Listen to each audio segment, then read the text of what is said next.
یہ ہے ناخلف جماعت کا امیر محمد حنیف کا پجاری،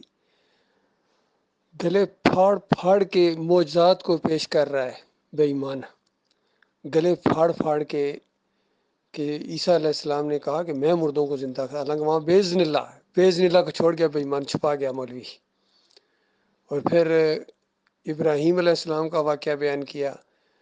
کہ ابراہیم علیہ السلام کو آگ میں ڈالا تو اللہ کا حکم آ گیا۔ وہ یہ تو سارے معجزات ہیں، معجزات تو اللہ کا فعل ہوتا ہے،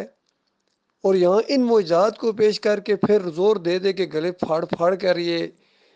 مولوی کہہ رہا ہے کہ اللہ کا حکم ہے۔ جب اللہ کا حکم آ جائے پھر کیوں اور کیسے نہیں ہوتی؟ وہ بے ایمان بتا نا کہاں اللہ کا حکم ہے کہ یوسف علیہ السلام کو سجدہ کرو؟ یہ محمد حنیف کا تمہیں حکم ہوا ہے، محمد حنیف کے حکم کو مانتے ہو، اللہ کے حکم کو کہاں مانتے ہو؟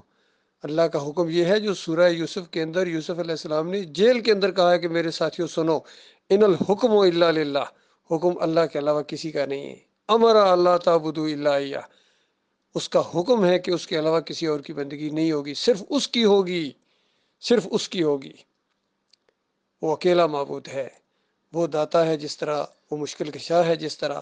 اسی طرح وہ رکوع اور سجدے کے بھی لائق ہے، نظر و نیاز کے لائق ہے، بغیر واسطے وسیلے کے پکارے جانے کے لائق ہے۔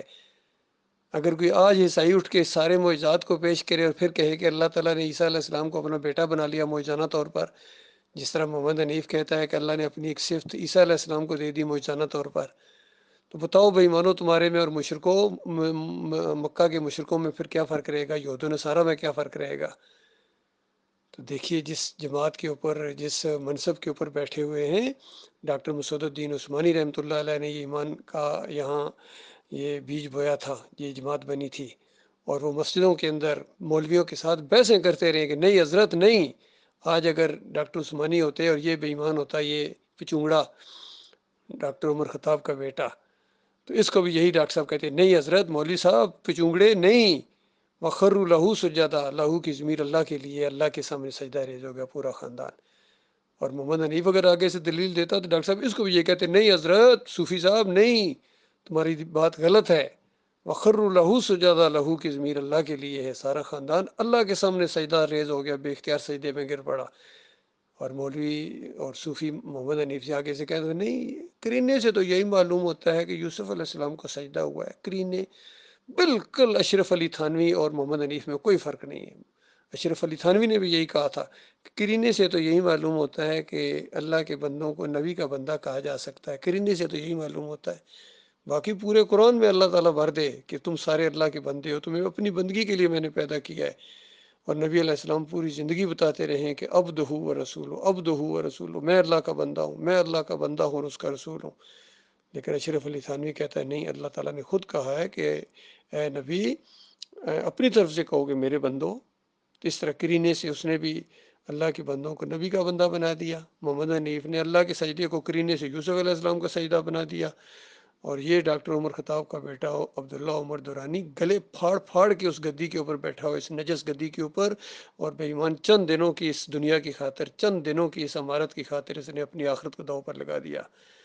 یہ فریب کار تم اپنے جیسوں کو دے سکتے ہو، ڈاکٹر عثمانی رحمۃ اللہ علیہ کے ساتھیوں کو نہیں دے سکتے ہو، جن کا فہم اللہ تعالیٰ نے اس طرح کھول دیا ہے، جن کو اللہ نے ایمان جیسی دولت دی ہے۔ ہم ایک لمحے کے در اس ایمان سے نہیں ہٹے ہیں، تم ہٹے ہو، اور جماعت کو تم نے چھوڑا ہے، ایمان کو چھوڑا، عقیدے کو چھوڑا ہے، چند دنوں کا معاملہ ہے۔ جب خون اور پیپ کی وادیوں کے اندر تمہیں، اس گھاٹیوں کے اندر جس کی 70 سال پتھر نیچے گرتا رہا تھا، وہاں جب جاؤ گے بے ایمانو، اللہ کے اوپر جھوٹ بولنے والوں، انبیاء کے اوپر الزام لگانے والوں، تمہارا وہی ٹھکانہ ہے، بالکل وہاں جاؤ گے، تمہیں جانا پڑے گا وہاں، گھسیٹ کے تمہیں وہاں بھنی سری کی طرح تمہاری جب سر ہو جائیں گے، اس وقت تمہیں پتہ چلے گا، اس وقت کہو گے ہائے ہماری کم بختی، اس وقت کہو گے محمد حنیف نہ ہوتا تو مومن ہوتے۔ کبھی کہیں گے یا اللہ اس محمد حنیف کو دوہرا عذاب دے، اس کے اوپر دوہری لعنت بھیج، یا اللہ اس نے ہمیں گمراہ کر دیا۔ ایمان کی دولت آ بھی چکی تھی، اور اس وقت جب عمر خطاب اور اس طرح کے دوسرے لوگوں، جتنے لوگ جو ایمان کے اوپر گئے ہیں، اللہ تعالیٰ وہ منظر دکھائے، اس وقت کیا بنے گی؟ اس وقت سارے لعن طعن کریں گے، مومن بھی ان کے اوپر لعن طعن کریں گے، اللہ کی لعنت ان کے اوپر برسے گی، ان کے چہرے کالے ہوں گے، کالے، کیونکہ ان کو کہا جائے گا بے ایمانو ایمان کے بعد پھر کافر ہو گئے تھے۔ تو اس طریقے سے اللہ کی لعنتیں ان کے اوپر برسیں گی، فرشتوں کی لعنتیں ان کے اوپر برسیں گی، سارے مومن لعنتیں ان کے اوپر بھیجیں گے۔ اس وقت ان کو پتہ چلے گا ایمان عقیدے کی بات کیا ہوتی ہے۔ یہ بڑا ظلم کیا ہے اس ظالم نے، صرف امارت کے لیے، چند سکوں کی خاطر اس نے۔ اور اس کے الفاظ ہیں یہ،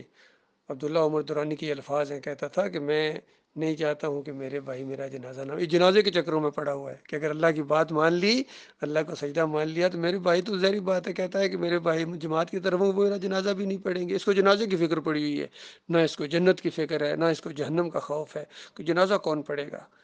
بتاؤ، ساری دنیا کے اگر انسان کسی کافر مشرک کا جنازہ پڑھیں تو وہ جنت میں چلا جائے گا؟ عبداللہ بن ابی کا جنازہ تو نبی علیہ السلام نے پڑھایا تھا، سارے صحابہ نے پیچھے جنازہ پڑھا کہ جنت میں جا سکے گا؟ ہرگز نہیں۔ اور کتنے ایسے صحابہ ہیں، کتنوں کو مار دیا گیا، جنازہ بھی پڑھنے والا کوئی نہیں تھا۔ نجاشی رحمۃ اللہ علیہ کا جنازہ وہاں پڑھنے والا کوئی مومن نہیں تھا، نبی علیہ السلام نے غائبانہ جنازہ پڑھایا۔ تو ایسے ایسے مومن گزرے ہیں۔ اللہ تعالیٰ کے جو فیصلے ہیں وہ جنازوں کے اوپر نہیں ہوتے ہیں۔ کاش ان کو یہ بات سادہ سی سمجھ میں آ جائے، کس طرح فریب دے رہا ہے۔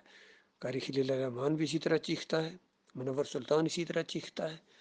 اور محمد حنیف سے بھی جن لوگوں نے گفتگو کی وہ بھی یہی چیختا تھا اسی طریقے، میری تفسیر پڑھو، مت مجھے سمجھاؤ، مجھے مت وضاحتیں دو، اس طرح کہتا تھا آگے سے۔